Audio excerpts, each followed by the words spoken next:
Welcome to Wildlife Rehabilitation from Rescue to Release, a podcast dedicated to licensed wildlife rehabilitators and the veterinarians who support them. I'm your host, Gail Buhl.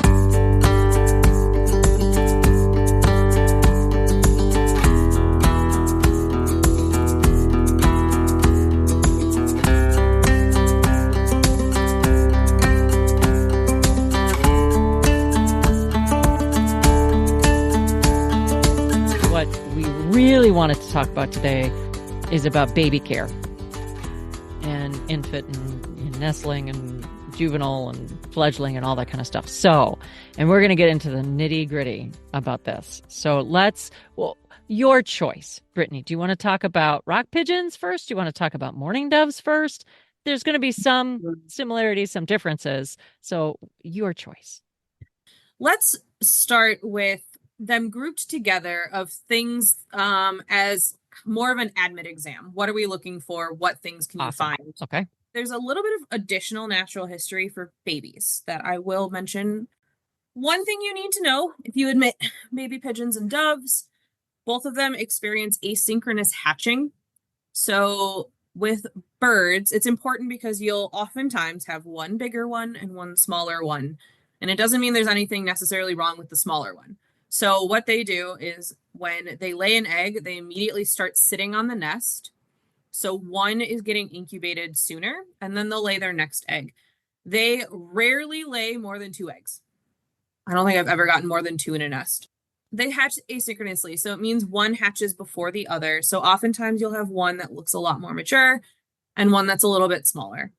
It's important to know because if you don't know that and you see them, you'll think, oh, this one, there's something very wrong. Why is it so much smaller? Right. They just don't hatch at the same time, which is okay. Crop milk. So yeah, let's talk about crop milk. Let's talk about crop milk.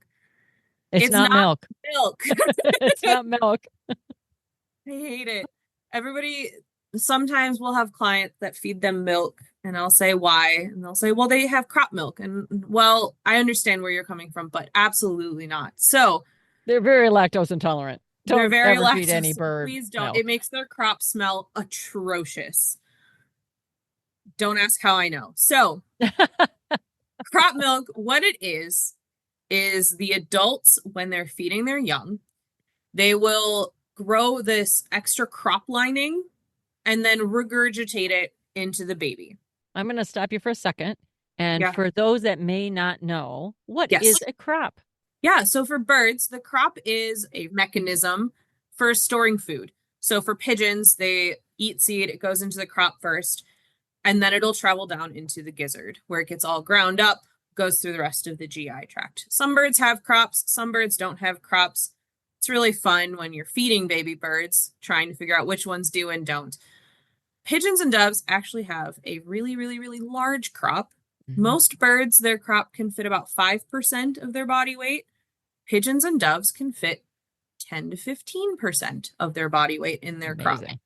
So when you're feeding them, it gets really interesting. Lots of differences between them and songbirds. So they store food in their crop before it goes and gets digested. So what they do to feed their babies, again, it is the lining of the crop.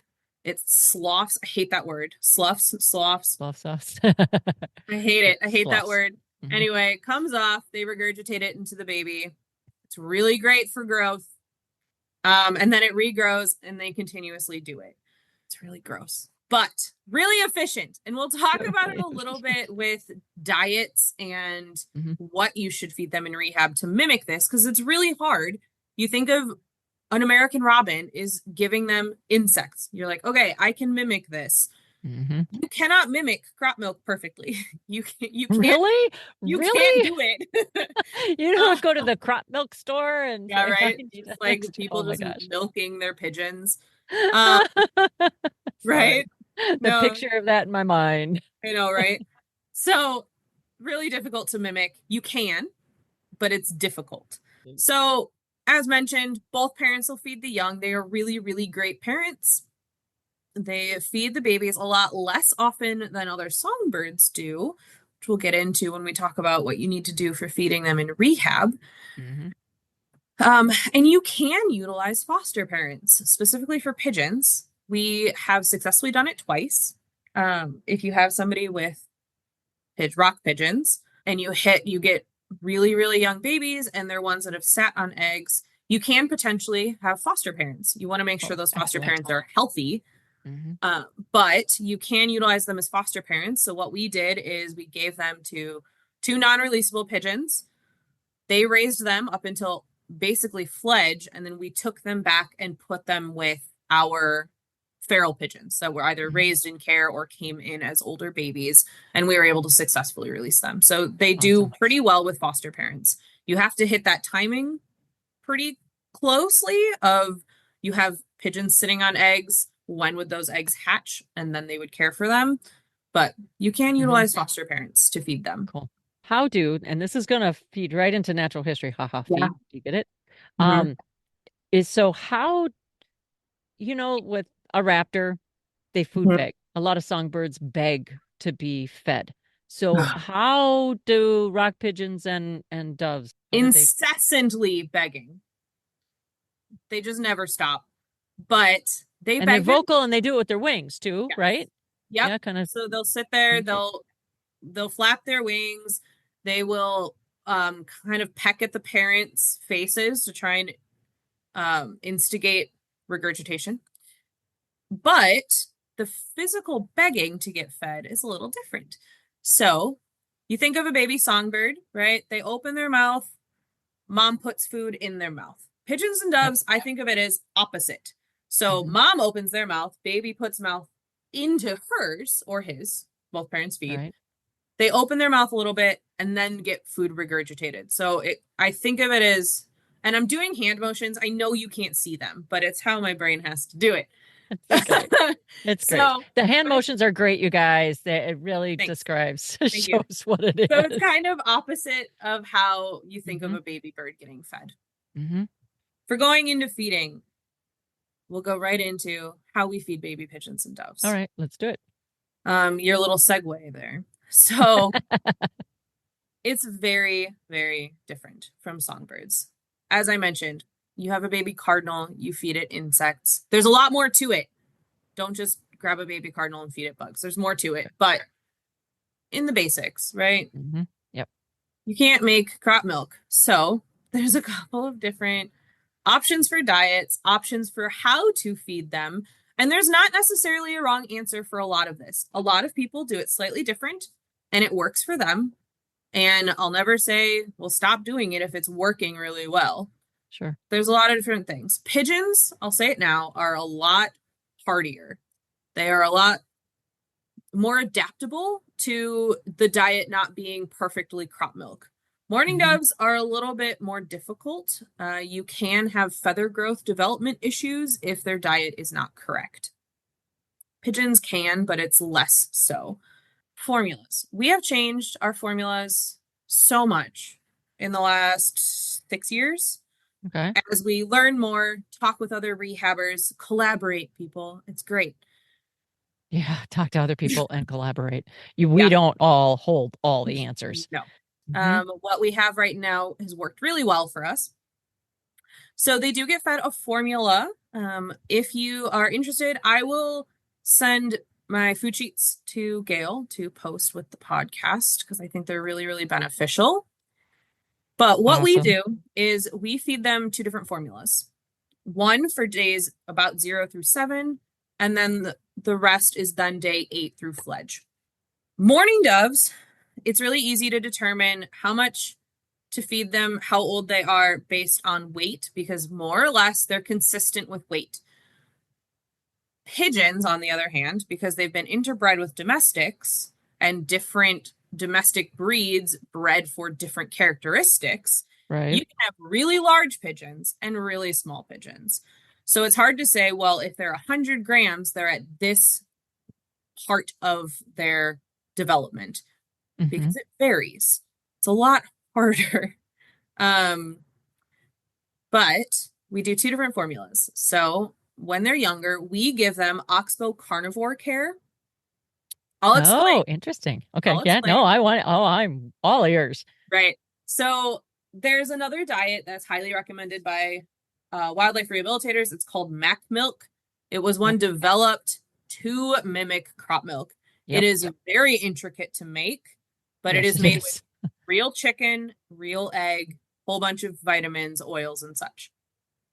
We were about to do that and wanted to find, is there something that is easier to make, but still mimics that crop milk? So the crop milk is really protein based, right? Animal protein based. It's crop lining.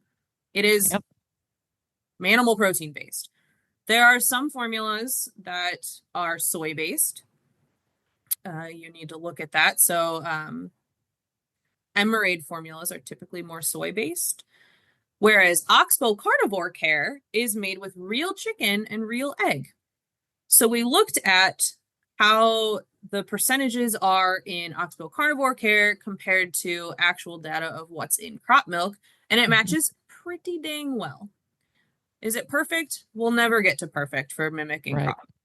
But I've done it now for 2 years, and it has worked really well. So we give Oxbow Carnivore Care for days 0 through 7 when they are in need of that higher protein level of diet. And this is for both. Both. Yes, this is for both pigeons and doves. Okay. I will make a quick note because rehabbers, we have to talk about poop. It makes their feces kind of gross, which makes me think it's still not perfect, but they're not, if you have weird feces using it, that's what I've experienced. And I don't know how to explain it super well. Is it like more diarrhea-ish? Is it Yeah, more, it's the so color? their droppings already are very liquidy, but it almost makes it a little bit more pasty. Okay. So I don't know that, again, I'm not a nutritionist. Work with your vet if you want to brainstorm other diet options. This is one that I worked with our vet who is really into nutrition to develop this one or decide to use this one, I should say. But it does make their droppings a little weird, which to me thinks we could improve it somehow. But it works really well. We used to start with, well, originally we were doing just seeds. Once they would start eating from a seed tube, which is just a like a syringe tube with vet wrap on the top, seeds inside. You can, it's hard to explain, but you can mimic the begging behavior. So when they stick their beak into that vet wrap, it feels like a parent beak, and they'll open their beak a little bit and swallow down the seeds. A lot of people still use seed tubes. There's nothing wrong with them, but it doesn't give enough nutrition when they're little to give just seeds. Day 0 through 7, we formula feed them Oxbow Carnivore. Once they are about 8 days of age, we switch to Rowdy Bush Formula 3, which is developed for granivores, so birds that are eating grains. And then we feed that until they fledge. Okay, so I'm going to go back to Oxbow Carnivore Care because that's going to be a liquid or more liquidy, right, than just seeds. So physically, how do you do it? Yeah, so there are 3 main ways. 2 are the ones that are typical that you'll hear of if you've rehabbed, you've worked with other rehabbers. Some people use what they nickname a goo tube, which is just like that seed tube, but filled with liquid. It works really well. Again, the vet wrap is on top of the tube in a way with a little slit, and it kind of mimics the feel of the baby when they put their beak in, like they would be putting their beak in their parents, and then they swallow down the formula that's in the tube. Okay. I've heard really great things about it. The downside is it makes them really messy. I was going to ask about mess. It makes them really messy. You have to be very careful to clean them off every feeding, as with any other animal that you get formula on any part of them. Really, really messy, but efficient because they do it pretty quickly. It's more natural for them to be drinking the formula as they would from their parents. The other main way, which is how I started, which are gavage needles. So gavage feeding is fancy for the tube feeding. We're tube feeding them. Gavage needles are a metal needle. They look really intimidating. They're not. They're great. They're a feeding instrument. Yep. Every time somebody's like, oh my gosh, a needle. I'm like, no, it's just called that. It doesn't have a sharp tip. It actually has a rounded tip. Mm-hmm. And it gets you all the way down into their crop. So you bypass the glottis, go down into their crop, put food directly in there. If your bird's cooperative and you're quick at it, it can be really fast. Mm-hmm. You do have to be careful, of course, not to push too hard and puncture the crop, because you can rupture the crop if you push really hard. But overall, it's very, very safe Mm-hmm. to gavage feed. So you just take their formula, put it in a syringe, attach the gavage needle based on size of species, and I'll make sure I get you the graphic I have of size by what size I use for different ages. Okay, great. So those are the two main methods that people use, goo tubes or gavage needles. I, a few years ago, started experimenting with syringe feeding them. I want to throw a big disclaimer here that it is not like syringe feeding other baby songbirds. So don't assume by me saying I'm syringe feeding them that you can just syringe feed them like you would a baby cardinal. Yeah, because they don't gape. They don't gape. They don't gape. They don't gape the same way as baby songbirds, but you can instigate them to open their mouth. My theory was, right, you have a goo tube. It works really well. That kind of feeling on the sides of their beak to trigger them to open their beak once they're inside of their parent's beak. Mm-hmm. What I started to do, sometimes you can do it when they first come in, they just do it immediately. It's hard to explain in a podcast. If you want to contact me, feel free. I'm happy to share.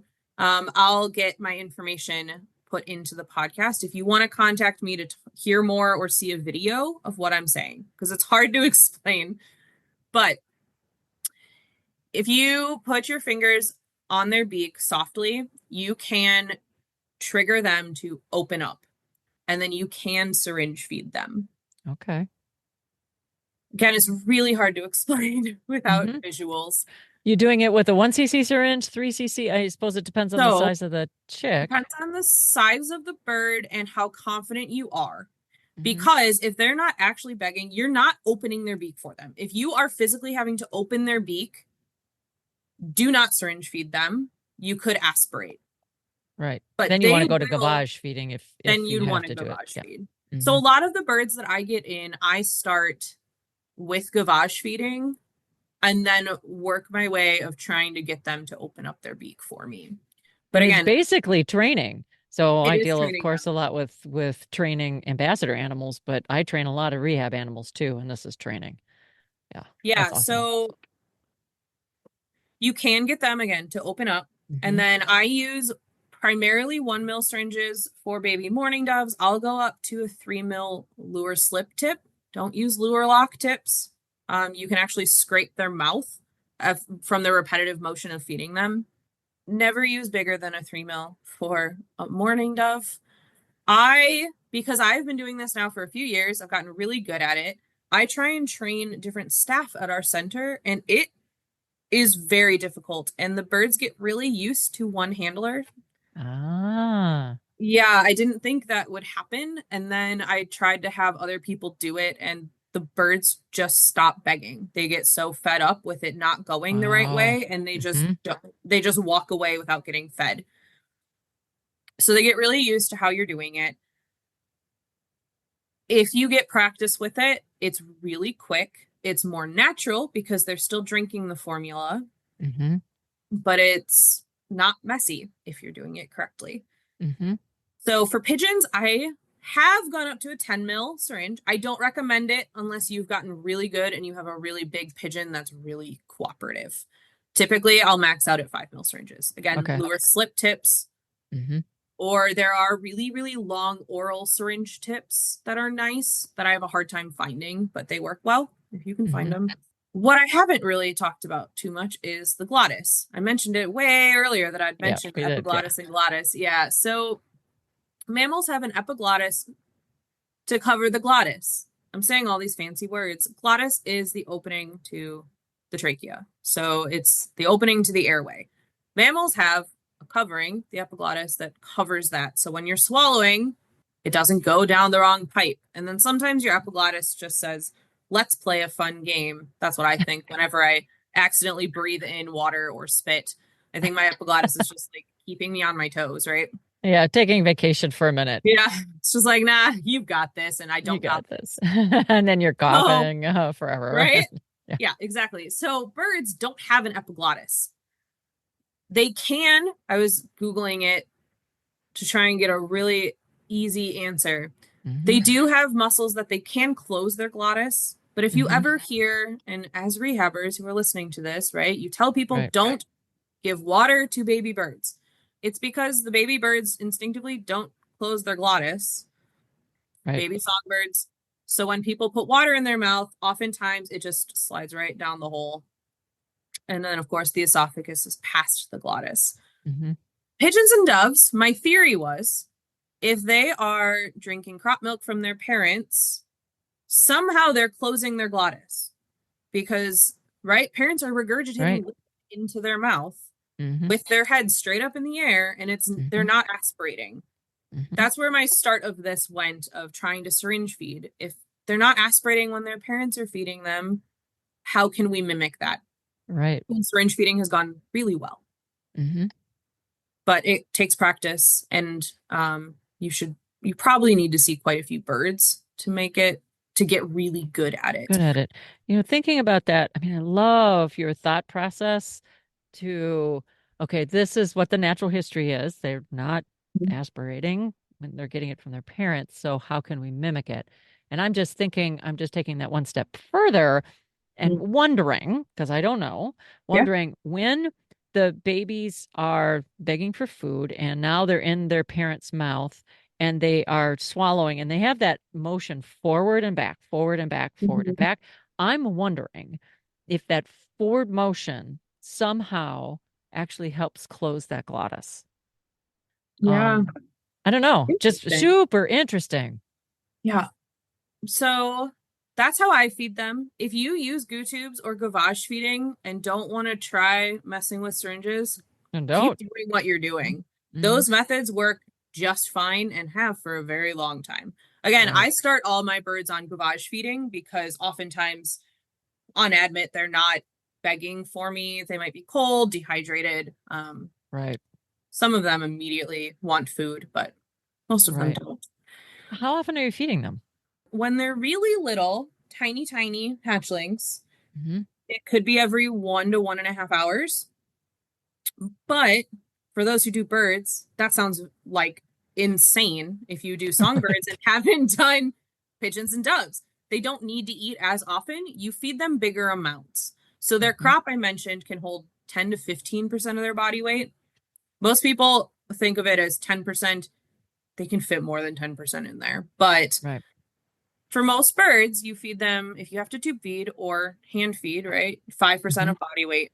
For baby pigeons and doves, we feed 10%, Hmm. 10% of their body weight in grams. So when they're hatchlings, we feed them again every about an hour, but it very quickly goes up to every about 3 hours. So by the time they're around 7 to 8 days old, it's going to be every 3 to 4 hours, which is most of the birds you're going to get are going to be a little bit older.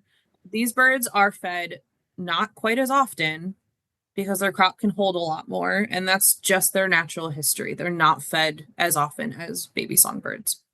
And they're fed during the day too, not at night. Correct. Yep, about 12 to 14 hours a day. The more often you can, or the longer period of time you can feed them, the better, of course. Hmm.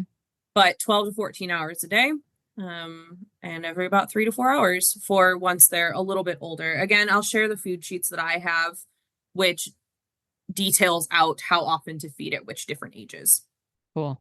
Um, I'm going to go back to slight natural history here because you Yeah. mentioned ages a couple times. How do I know I've got something 0 to 7 days versus 8 to 10 days or 8 to 15 days? So I have been trying to narrow this down better and better with pictures. Pigeons, I've got it good. Pigeons, I made an aging chart. I can share that as well. I made an aging chart for pigeons because, again, you can't go based on weight.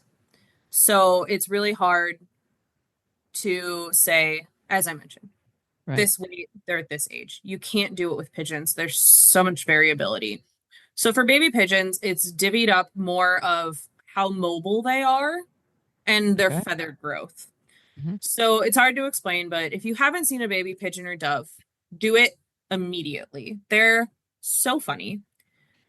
Yes, they are. They are altricial, so they hatch really dependent on mom. They can't maintain body temperature. We didn't go into this part of natural history, but they are altricial birds. That being said, they are covered in what looks like moss, Yeah, but that's a good description. yeah, but it's just really, really fine down.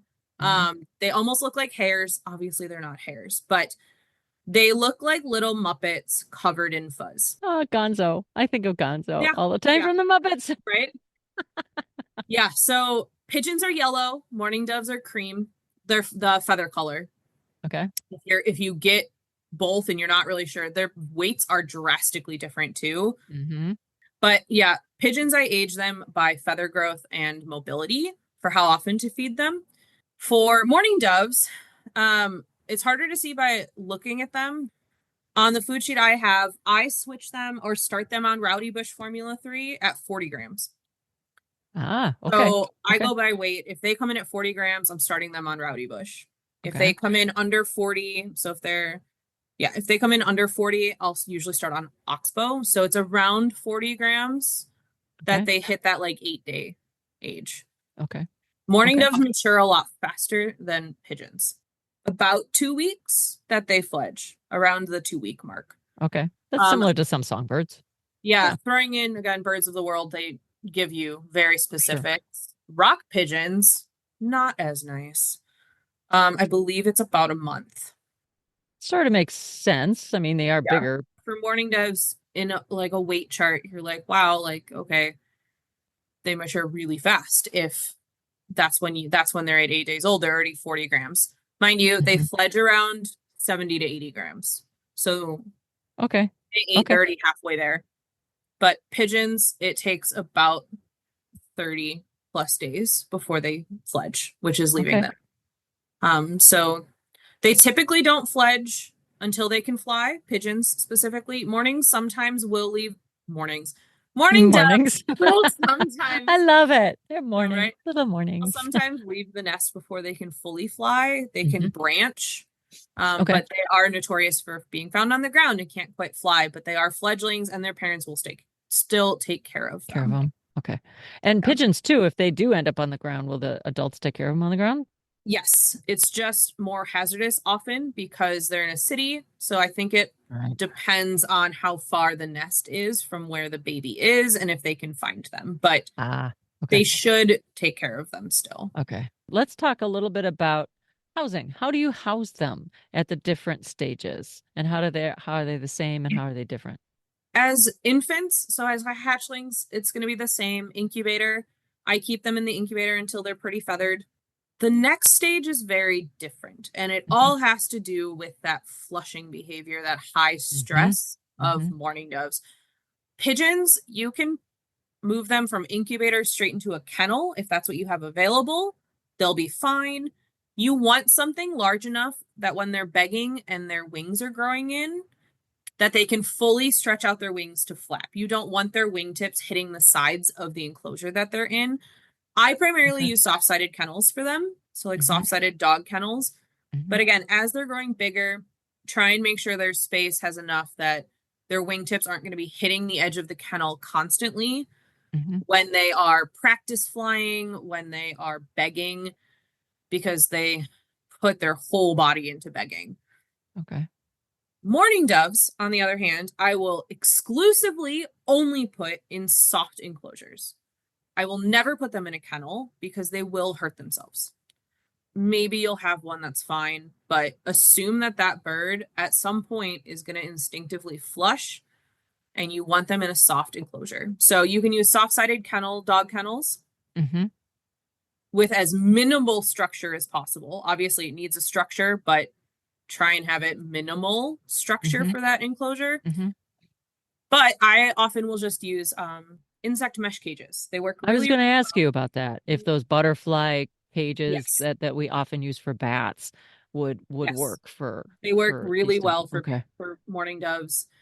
Be careful of any sharp, pointy things. Hmm. I know that's true for all songbirds, but especially birds that flush. You want to be very careful if they fly really fast and really hard that they're not going to puncture something. Yeah, prepare for the worst, expect the best. Yes, That's exactly.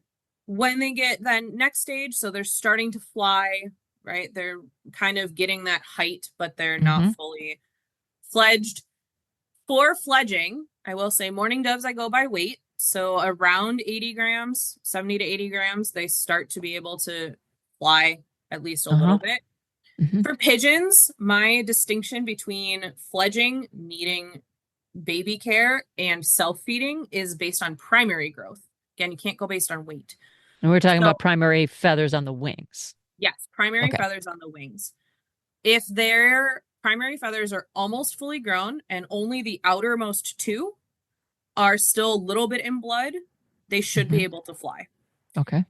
If they are any younger than that, so when feathers grow in, for those who aren't really familiar with birds, right, they're blood feathers.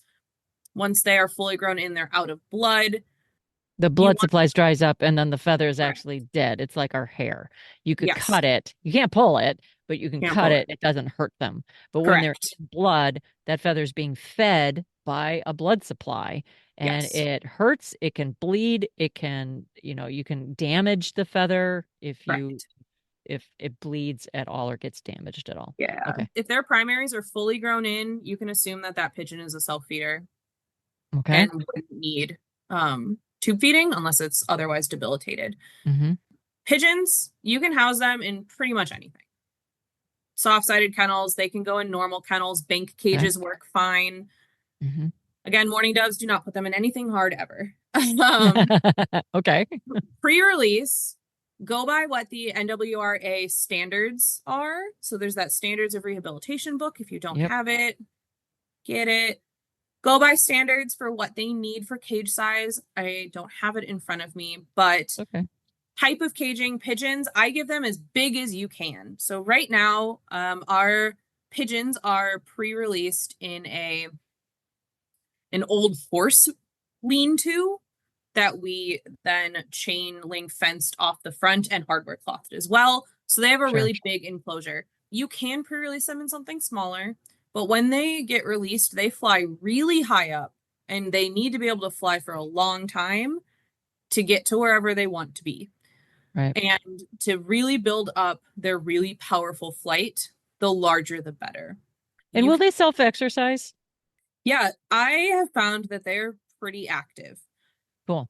That's pigeons. Mourning doves are a whole different beast. It is a consistent issue that I have heard from other rehabbers of how do we pre-release mourning doves without them hurting themselves. hmm What I have had the most success with is building a soft netted cage within a cage, right? They are Ah, prey like a animals. tent inside of a Yes. cage, sort of. Like a Right. tent inside of a cage. hmm They are prey animals. They are easily spooked by just walking near them. hmm So we had one that was a frame, and then we had it as like a mesh cage within a cage, hmm and it worked really well. And then leaves got on it, and it got really weak. And then this year we actually used a greenhouse that worked really well. Ah, So a greenhouse inside the cage, inside a predator-proof cage. right.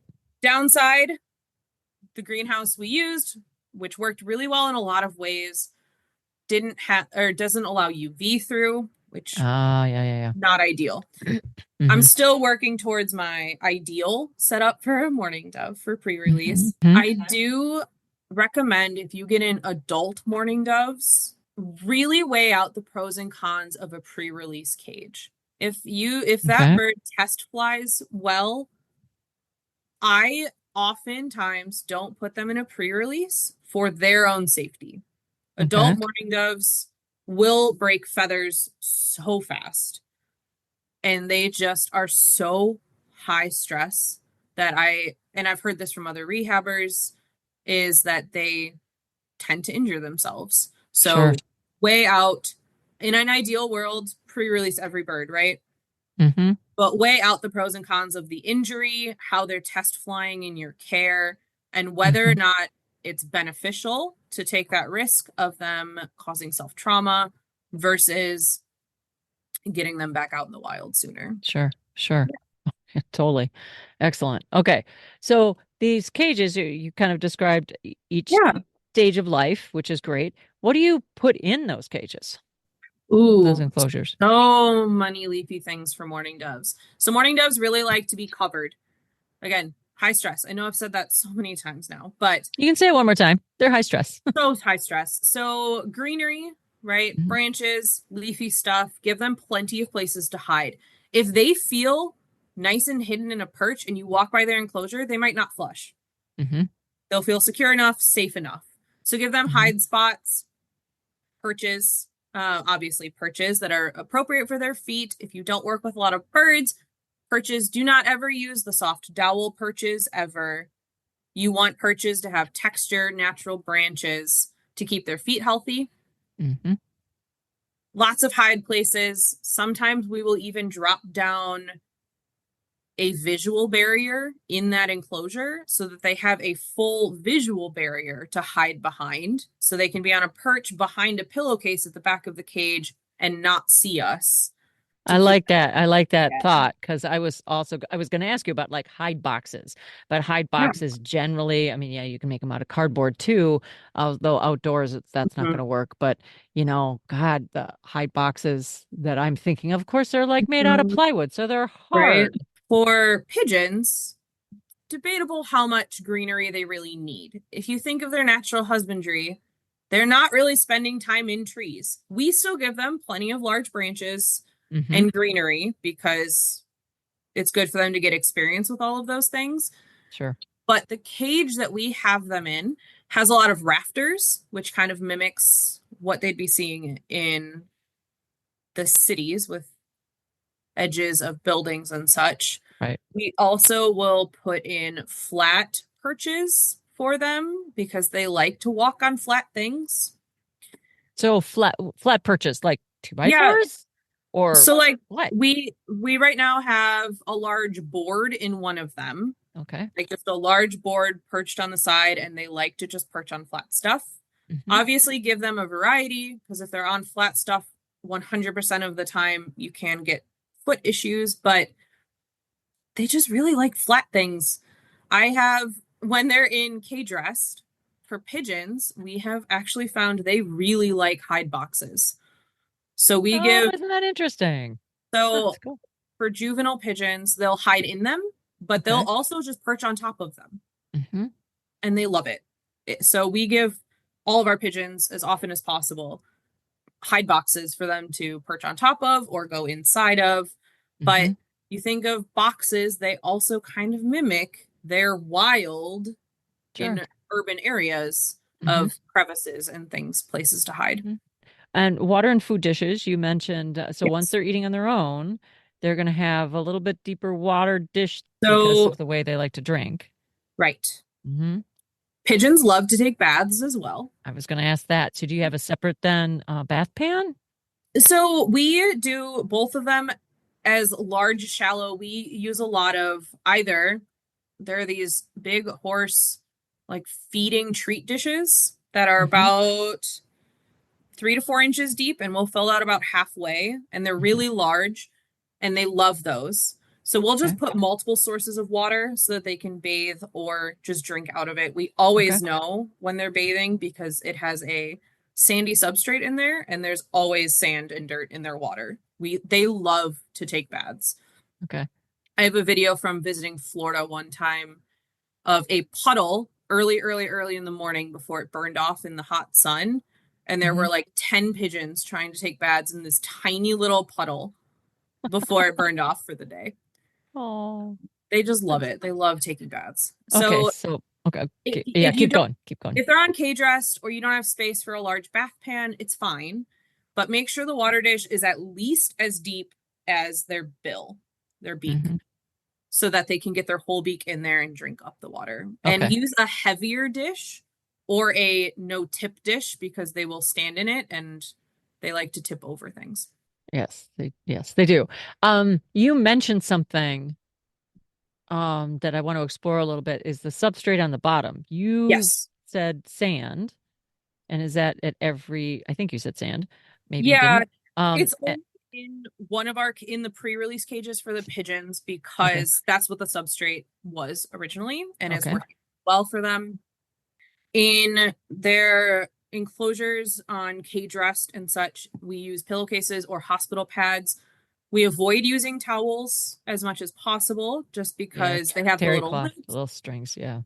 little strings. So pillowcases, hospital pads, and then in pre-release enclosures, it'll either be we use sand, we have one that is a dirt substrate. I know hmm people use pea gravel well as well, and that's totally fine too. Okay, so housing babies. How Yes. does that differ than housing fledglings and pre-release? Yeah, so the biggest thing is, again, because they're altricial and they can't maintain their body temperature, they do need an incubator. But because nothing can be easy in rehab, um, pigeons overheat really easily. Oh, So morning doves, I typically will keep in an incubator. I set it to around 95 degrees okay, when they're little. So when they're unfeathered, I'm not including the down. But when they don't actually have feather growth, they're hatchlings, they're tiny. I'll keep them in an incubator around 95 okay. degrees Fahrenheit. hmm So, and then lower it as we get them hopefully moved out of the incubator. Once they're starting to grow feathers, we then put them half on a heating pad set to low just to give that supplemental heat. Okay, But pigeons tend to overheat very easily, especially if you have more than one. They just run really warm. I don't think their temperature is different, but if sure. you have two next to each other, they will start panting. So birds will open mouth breathe, not open mouth breathe. They will pant. It looks similar to open mouth breathing when they're really hot, and then they just breathe really, really fast. So I have found keep a really close eye on pigeons. If you have a pair, even when they're still barely able to walk, sometimes you might need to pull them out of an incubator sooner or lower the temperature faster Sure. because they do tend to overheat. Okay. Okay. And be very careful if you're somebody who uses heating pads or not heating pads, hand warmers.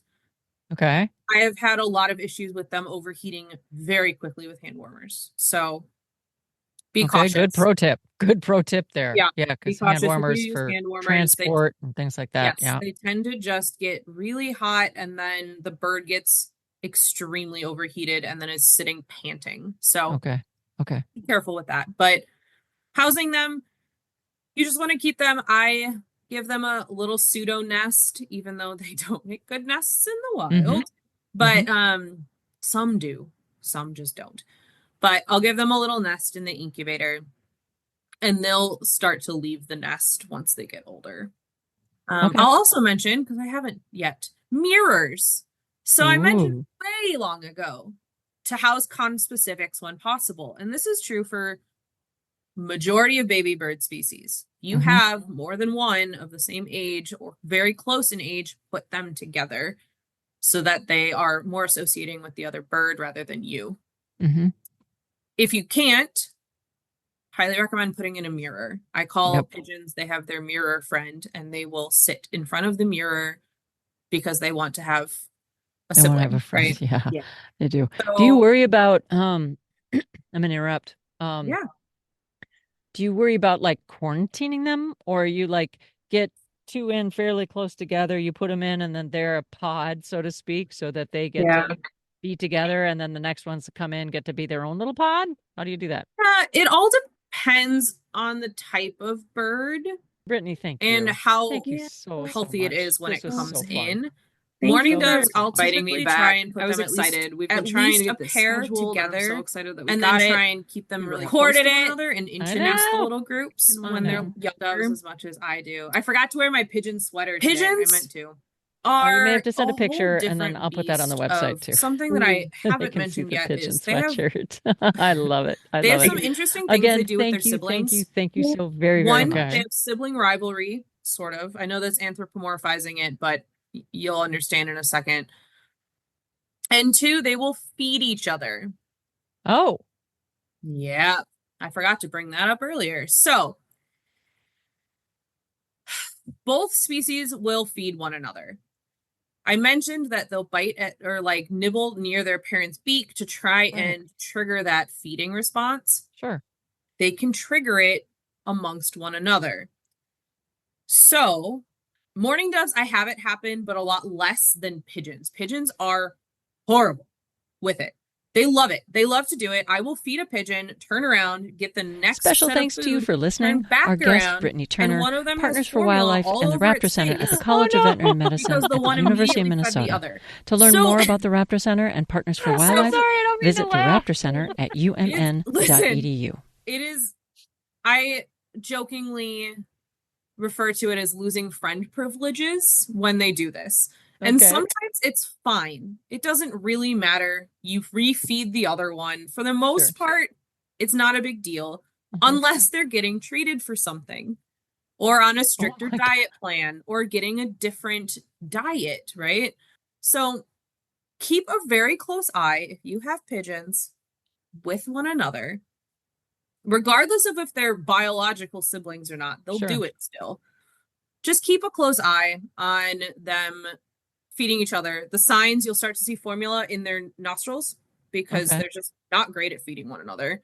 Sometimes you'll see formula, a little bit of formula like drops down their chest. Front chest bread. Okay.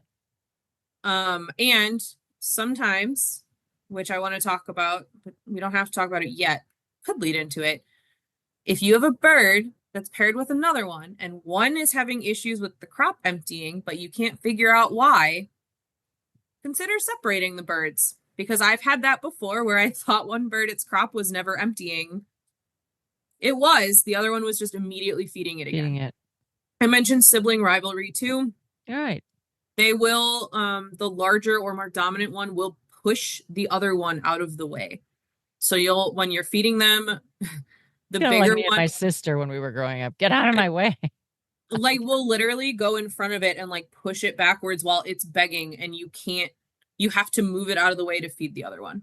Wow. So keep an eye on that too. They move around a lot once they're mobile, and you will have one that is pushing in front of the other one to get fed more. Do you weigh them like once a day or every time you feed? I try to. Or okay. I, in a perfect world, weigh them daily just to make sure they're growing properly. They should be growing or gaining weight every day Okay. until fledge, and then they can lose some weight when they fledge, as typical of normal birds.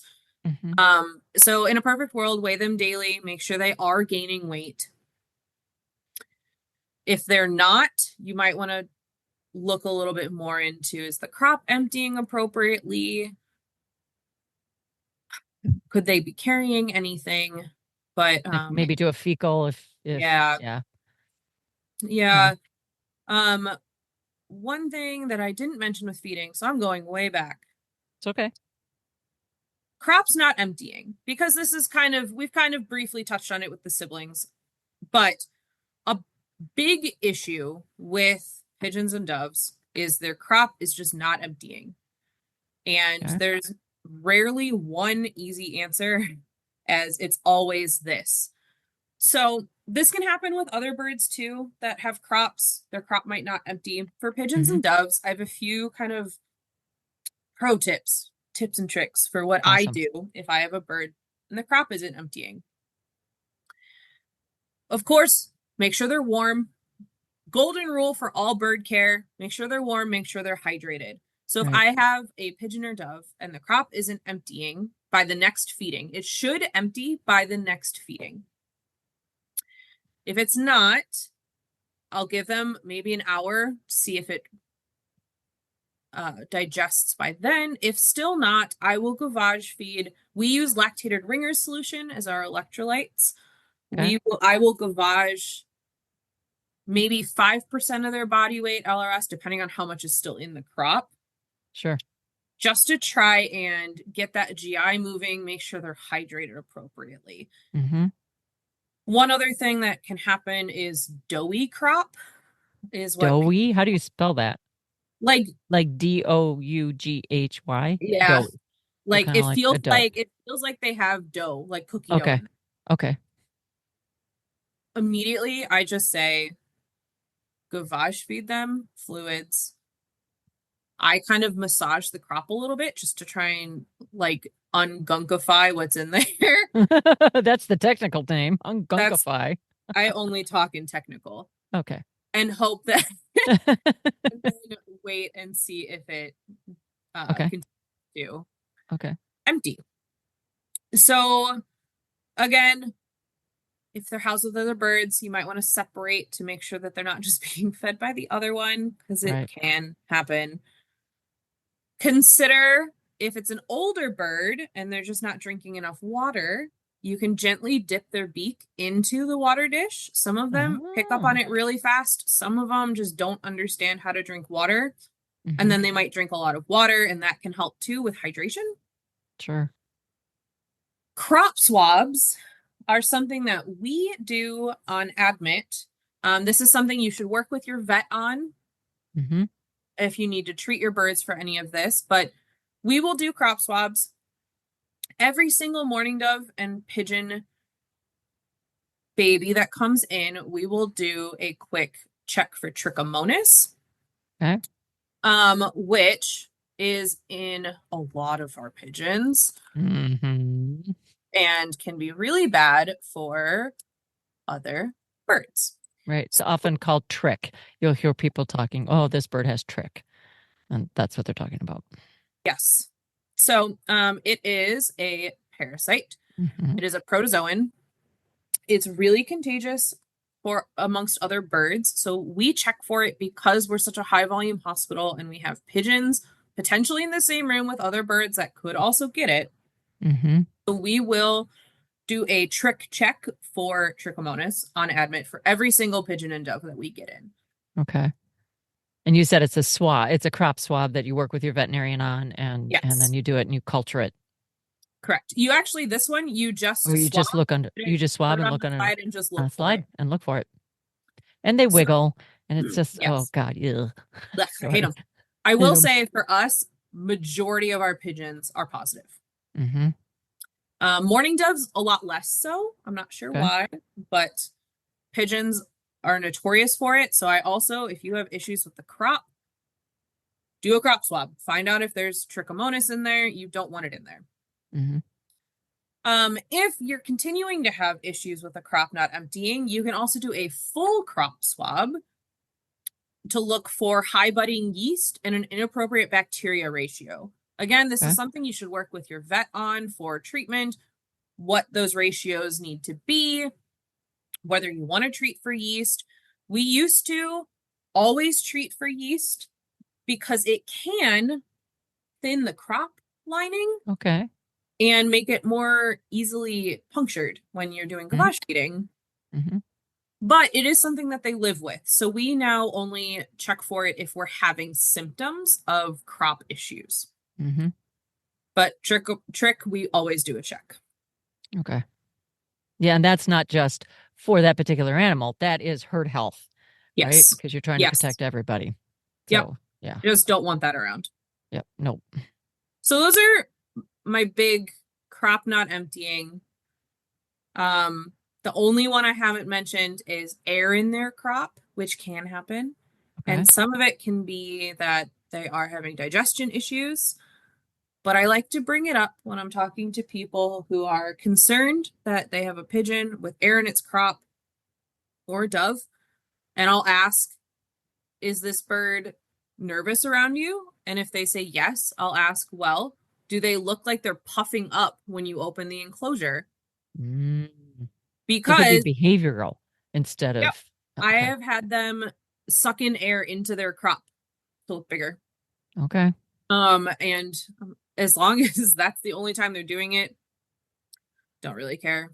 But you ideally don't want air in the crop. Right. But there are some considerations of age of your bird and if they're puffing up to look bigger. Right.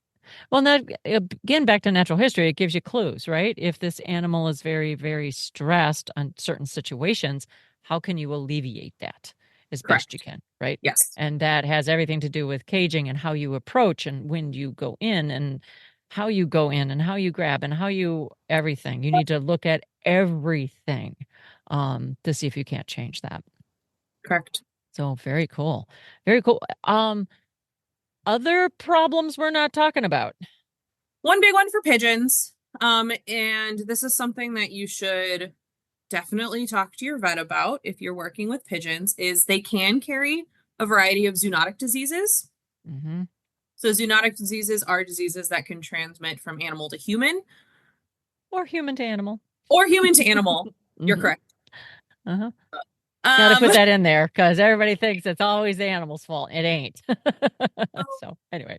Be cautious. Use your PPE when working with any wildlife, right? If you are concerned, pigeons and doves produce a lot of dust as well.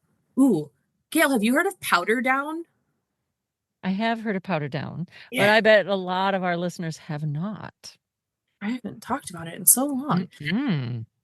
It's related to health for you. If you're working with pigeons and doves, you may notice that they produce an insane amount of dust. There are people who can't keep certain types of birds because they have so much dust. So pigeons and doves have what's called powder down. They are specialized feathers. When the tips disintegrate, they form really fine particles and it looks like dust. I was lucky enough to see one of my doves preening one day, and the light was hitting him perfectly, and I could see just clouds of fine dust coming off of him. If you're rehabbing, make sure you have air purifiers wherever you have pigeons and doves. Highly recommend. Good pro tip. I know why powder down is so important for these birds, but why did they do it? Why do they have it? Ooh, why do they have it? They have it. Well, okay, I'll just jump in. Yeah, you go for it. It's a conditioner. It's a conditioner for their feathers. And so feathers are waterproof by their actual design.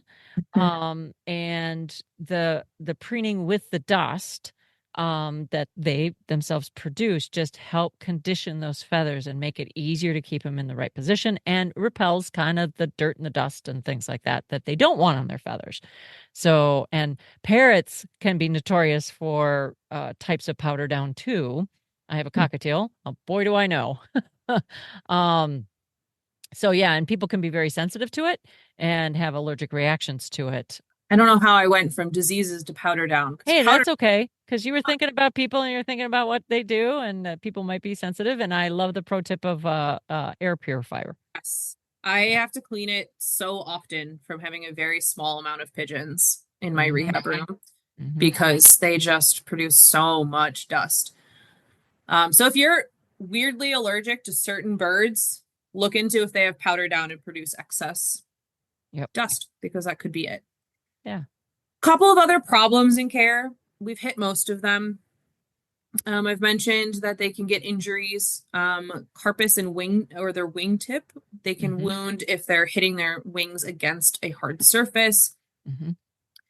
Breaking feathers. I have that a lot more in mourning doves, but pigeons can break feathers too. Sure. These birds, you can pluck their feathers for regrowth. They are a species that you can do that. Work with your veterinarian on that if they need to go under anesthesia.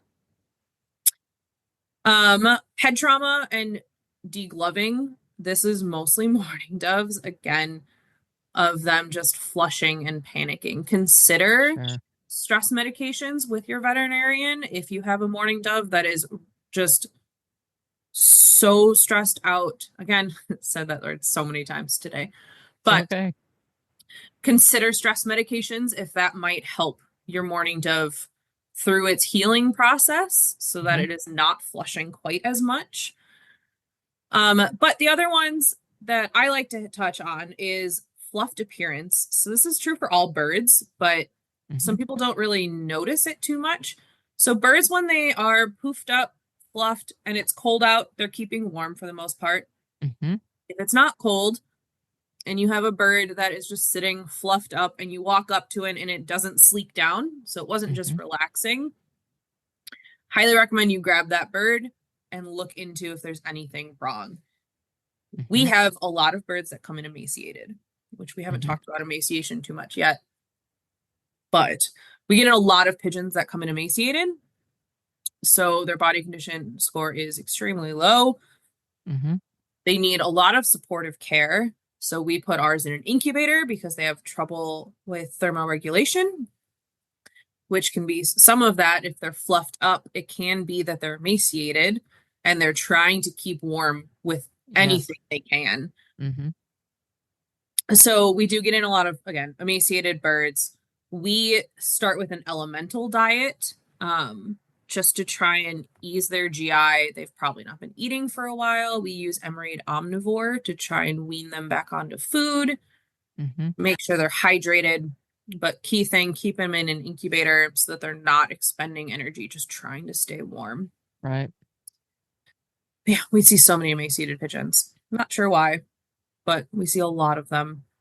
While we're talking body condition, I'll touch on very quickly. Pigeons tend to err on the side of what you would consider thin in other birds. So if you use a 5-point body condition scale, right, you want to be at a 3. Right. I find most adults are at a 2 to 2.5. So Interesting. they just err on the side of feeling thin if you're going based on keel. Mhm. Babies should be 3 to 4. They should be nice and plump. If you don't Okay. aren't familiar with the keel score, look it up. I think they're really helpful to have on hand for when you're looking at new admits. But you want to evaluate that muscle on either side of that keel bone. And yeah, pigeons tend to err on the side of slightly under what would be, yeah, Interesting. yeah, So interesting. Huh. Huh. yeah. Yeah, I think of that, the body condition score, the 1 through 5 or 0 through 5, is kind of like being like the keel of a boat. Mm, And if you think of if you're feeling the keel muscle and it feels like a keel of a sailboat, for birds like pigeons and doves. Some birds naturally feel like a sailboat keel, like herons. But if you're talking about the birds we're talking about today, you don't want it feeling like the keel of a yeah. sailboat, and you don't want it, unless it's baby, you don't want it feeling like the keel of a rowboat. You generally are looking for someplace in between. But of course, babies, you want it to be closer to that rowboat feel than the sailboat feel. Something that throws a wrench in the whole process as well is some domestic breeds were bred to have like a sharper keel. Oh my God. So there are sometimes Didn't adults, they know we were going to be doing rehab and we I needed it as easy as possible? it's so hard to explain to people, well, here's what the adult pigeon looks like, except when this happens or that happens or they were bred Yeah, with this.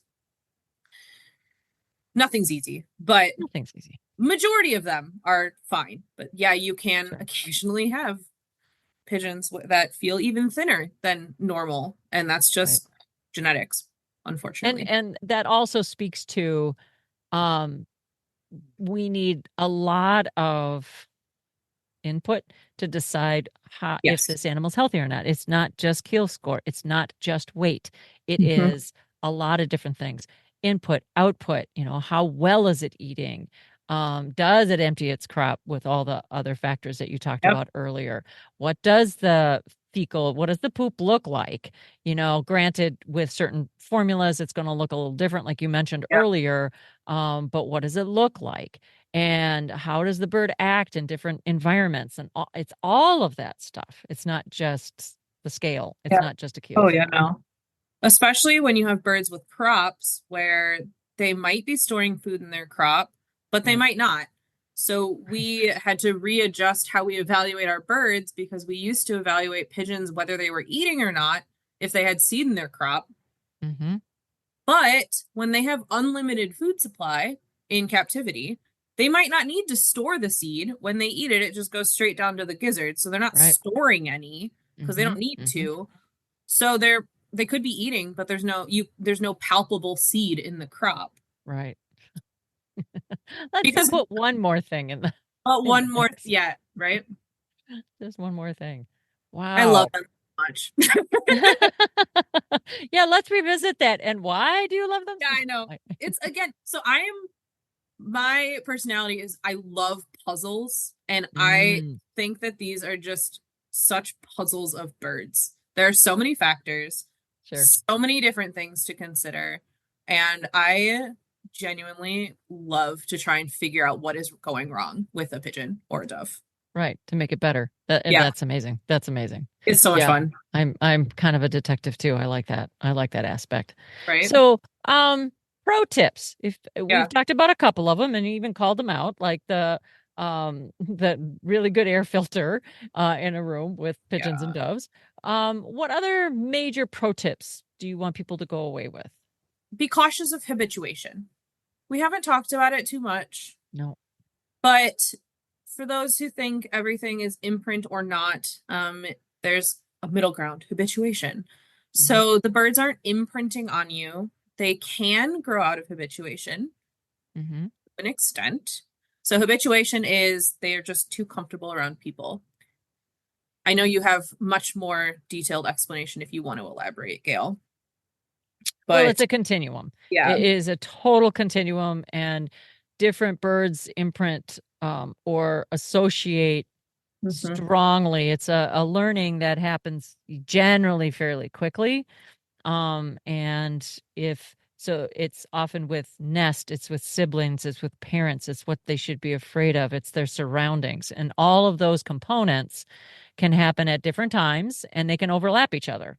Mhm. And different birds are different. So like if you look at ducklings and goslings, they have an imprinting stage that happens actually before they hatch, but right after they hatch, and that's a follow. I need to follow this. I need to follow this little white butt because it's going to lead me to safety or whatever. That's their first imprinting. They don't have their sexual imprinting until a lot later. So that's different compared to many other species. It is all dependent on natural history and what is best for their survival. So habituation is kind of in between. Hey, you're feeding me and you're not hurting me, and it's not exactly what mom and dad would do, but okay, I'm okay with this because you're fulfilling some pieces Right. and parts of what I need.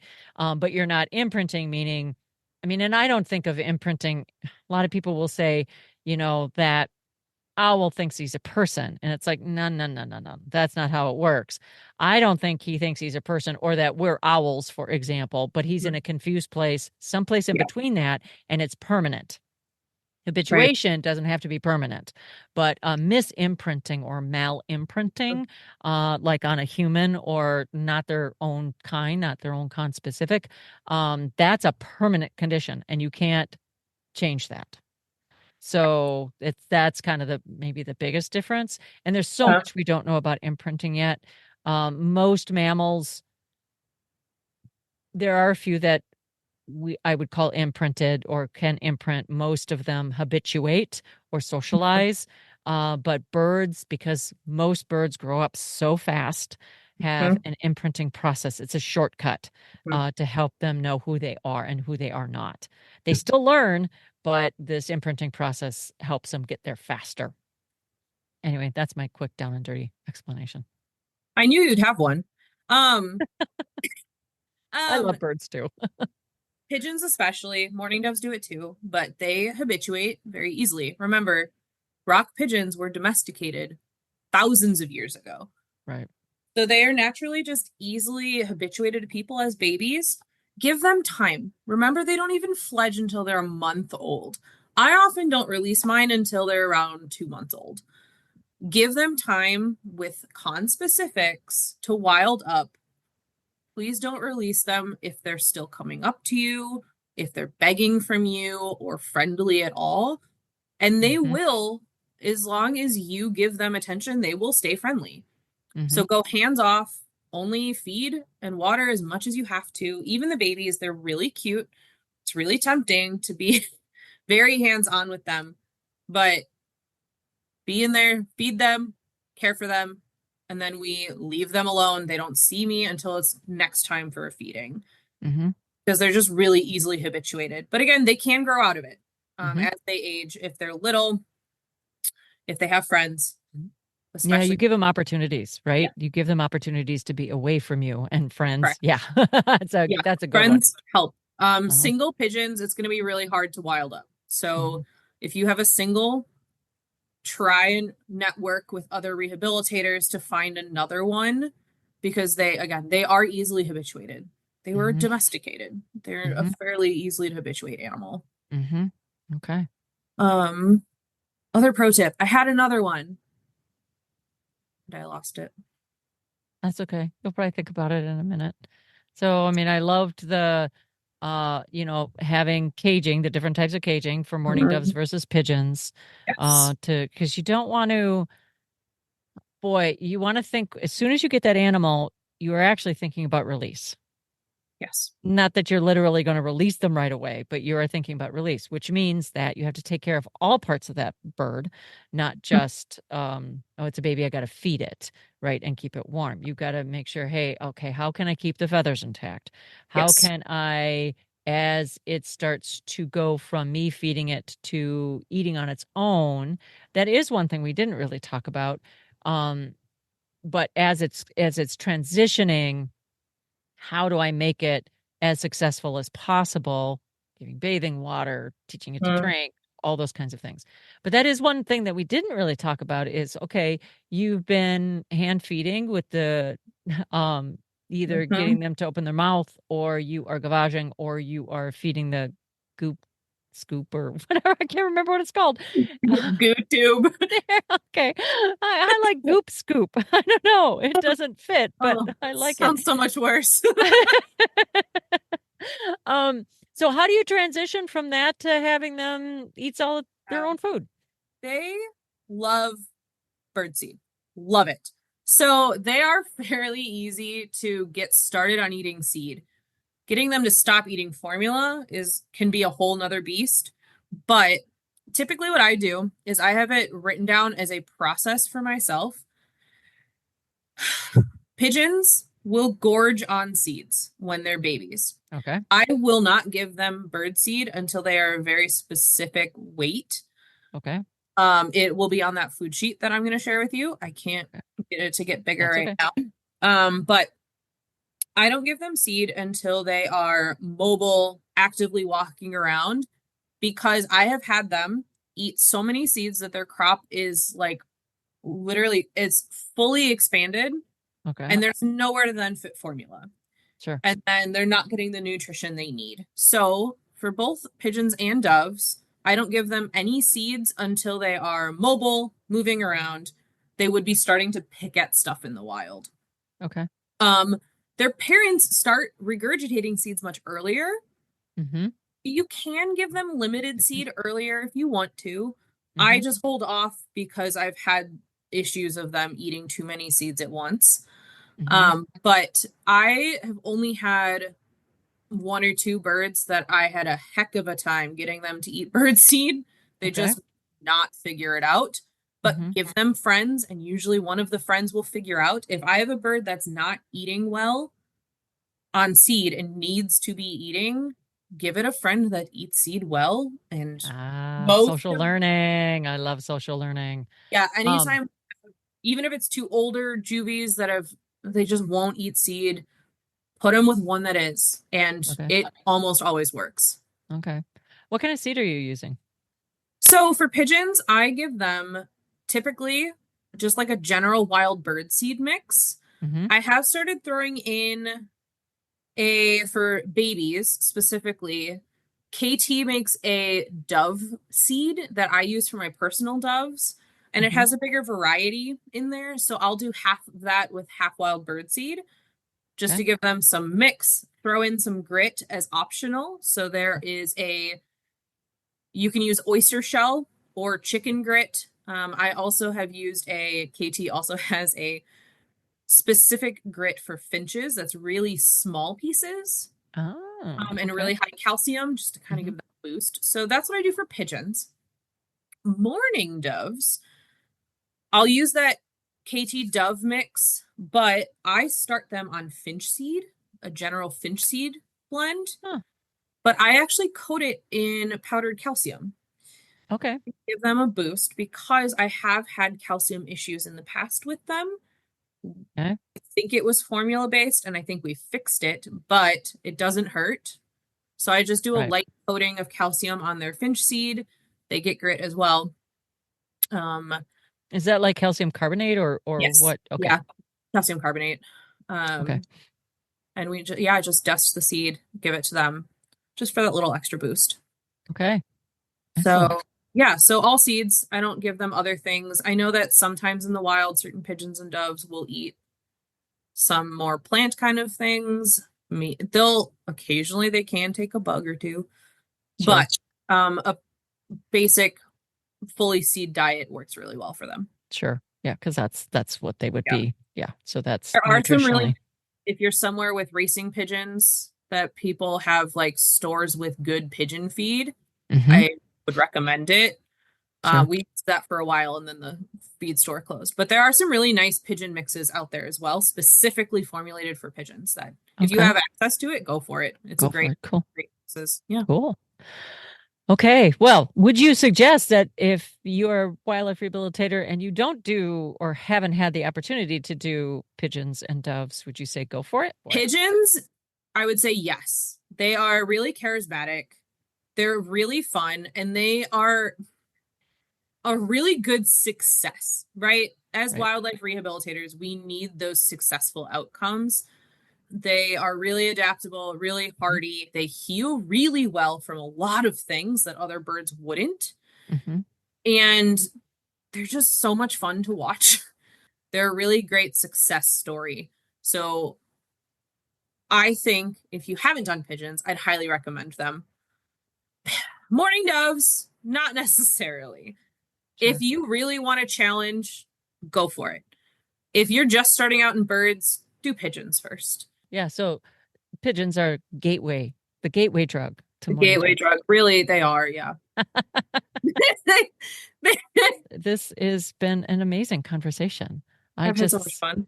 I had so much fun too. I've done a lot of pigeons, but not as many mourning doves. Yeah. And you've made me a little bit more confident. And of course, I know who to reach out to. Yeah. Questions. No, you have me on speed dial. I kind of do. Wildlife Rehabilitation from Rescue to Release is a production of Partners for Wildlife, working hand in hand with wildlife rehabilitators and the veterinarians to support them to improve the welfare of orphaned, ill, and injured wildlife. Our executive producer is me, Gail Buhl.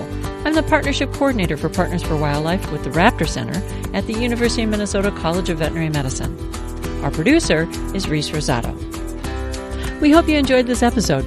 If you did, please leave us a review on Apple Podcast or Spotify and share this episode with your rehabilitation friends and colleagues. Consider following us on your preferred platform so you don't miss an episode. Special thanks to you for listening, our guest, Brittany Turner, Partners for Wildlife, and the Raptor Center at the College of Veterinary Medicine at the University of Minnesota. To learn more about the Raptor Center and Partners for Wildlife, visit the Raptor Center at umn.edu.